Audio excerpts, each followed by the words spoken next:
Hi Gemini, here is a general look at your solar chart for August 2013. Now, there's a lot going on in the sky for us at the moment, over July and August in particular, so I'll speak about that in a minute, but just to cover the faster moving inner planets, there's a lot of practical energy around for you this month, which is probably a good thing, especially for you earlier Geminians who've been feeling the rather confusing effects of Neptune, the fogs of Neptune, the fogs of uncertainty and sometimes despond, sort of depression coming across from Pisces, and that's been going on since 2011 really.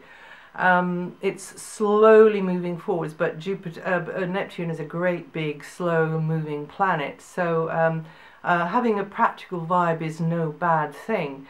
Until the 23rd, the Sun is in a really good place for you, Gemini. It's a mixing and mingling, connecting sort of a place. It's a place of education and communications of all kinds, whether that's physical or mental. Gets the grey cells firing even more, and there could be more that you've got to get your head around as well. Communications equipment and vehicles may be more on your mind, travel, transport, that kind of thing.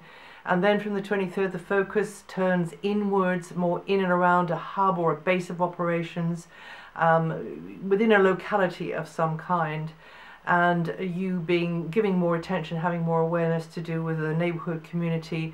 But of course, you being a Geminian, you're still reaching out, you're gathering information, you're chatting, you're corresponding, and you're busy using IT probably as well.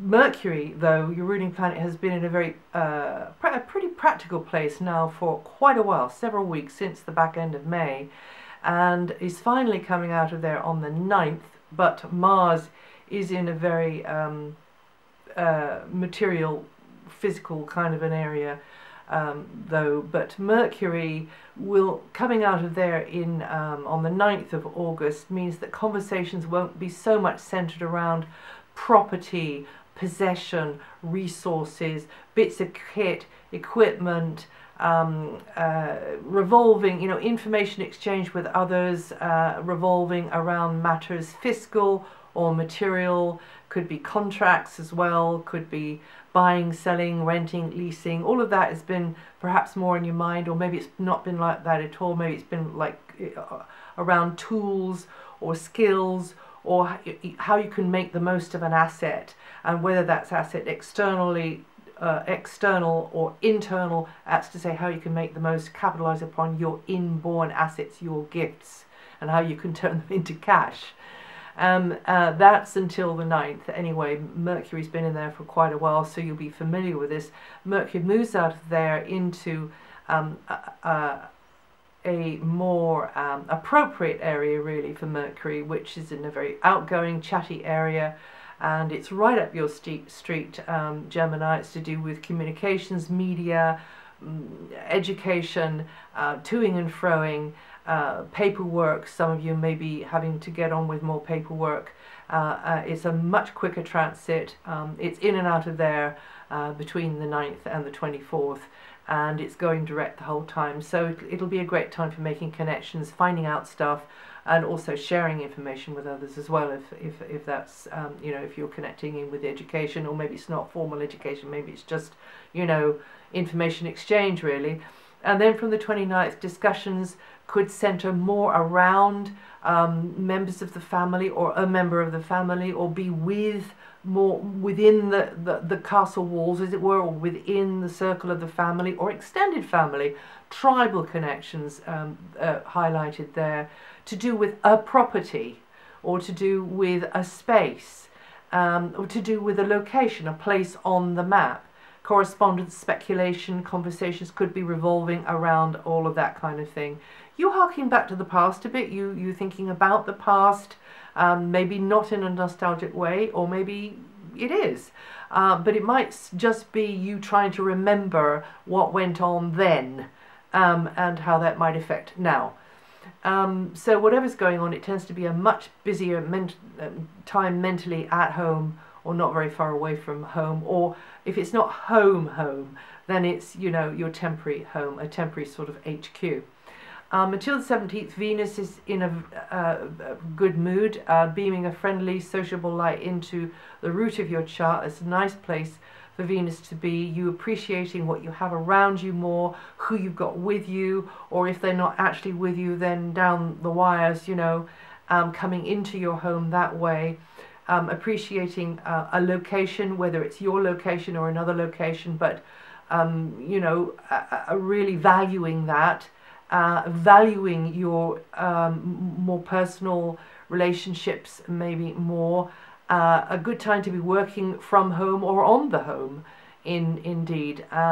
Good time to be welcoming people into your space, whether it's your home or not, or being the visitor and the guest going out to others. And for me, you know, over and above everything, this is a great one for connecting in with Mother Nature, and really appreciating that unconditional flow of grace that is all around us all of the time, if we haven't mucked it up by sticking buildings and cars in the way, and feeling the good that that brings.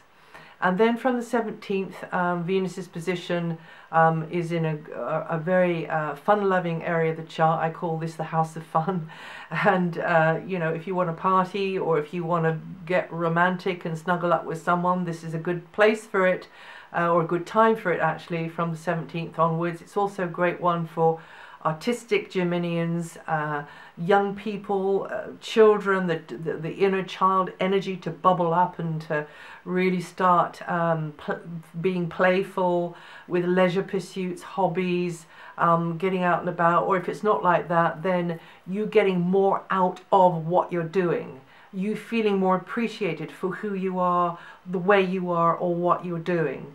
And you can find this transit personally empowering and more satisfying, and your social connections could be centering around any of those areas. Also a romantic encounter could center around any of those areas there. Until the 28th, Mars is in a very practical area of your solar chart, and helping you to get decisive and get organized along basics, in your basic material security. So that's the piggy bank, that's any properties, that's any bits of equipment, or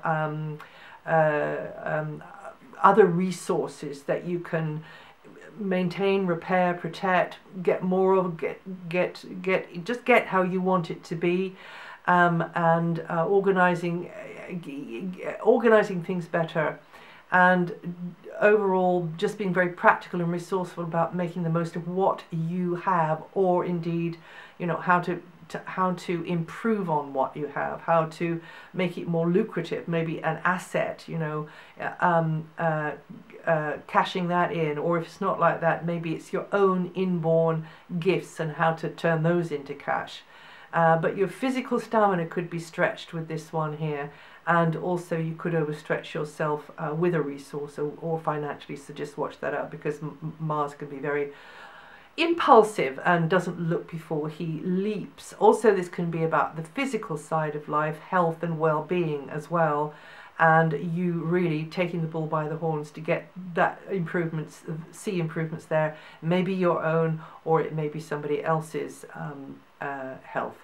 And then from the 28th, Mars goes into your communication sector, putting him firmly where you love him to be, because this is your own house in the solar chart, Gemini's house, and more mental effort needed to take you where you want to go, and but you won't feel it as more. Maybe it'll just be you enjoying all of that, connecting with others, and gathering information, learning new stuff, and being curious, and following that curiosity. But don't get too scattered with this one, because that's a tendency of yours, Gemini. So just try to pull in, not go into the, what's it called, digital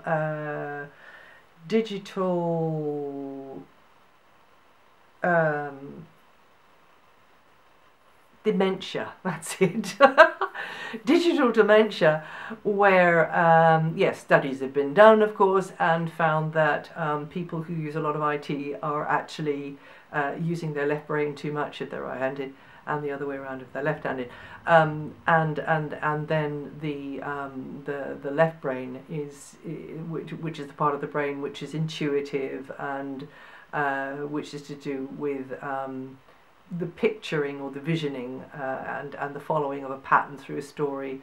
Is very at a great disadvantage because it becomes weak and floppy and doesn't work properly anymore, and the attention is all over the place all the time. Now your sign is renowned for being able to juggle many balls in the air all at the same time, mental balls in the air all at the same time, so just be careful that you don't, you know, overdo it with Mars in this sector here. Mars is going to be there throughout the whole of September. I said a lot was going on in the sky. There's this beautiful grand trine that's been in the sky for a while, but now this, and I made a video about that last month and spoke about it last month and how it was affecting your sign. It's in a very practical set of areas for you and helping you to turn dreams into reality, Gemini, I would say, and making the most of resources. You've got a great chance to really do well as far as your finances, through finances, property and other types of resources, all the way into next year and into July next year because of Jupiter being in that area there. But this grand trine alignment has now, in this month through Jupiter, got a T-square or a working triangle bolted on the side through Jupiter. So we got this grand trine, and then we got Jupiter on one corner, and then we got another alignment bolted on the side of that.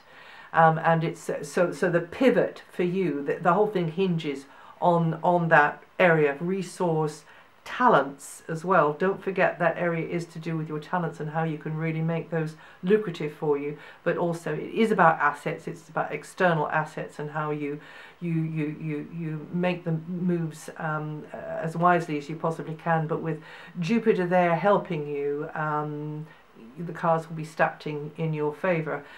And this T-square brings tension to that, you know, it brings a conflict to that over the month of August. So you can feel this energy start to move, because the grand trine in itself is quite a lethargic kind of lazy energy, but the T-square or the working triangle on the side of this now dovetailing into this is the catalyst which forces this energy to move and apply itself, and it'll be through this tension inherent in the T-square that the energy of the sensitive and supportive grand trine will become a wave of power. And how well we use these opportunities, of course, up to us as individuals. But basically, for me, it boils down to a choice between putting our awareness where the tension is, where the hubble, bubble, toil and trouble is, or where this superconductor of the positive energy lies. So, yes, it's always about the choice, isn't it? And just a quick one about Saturn.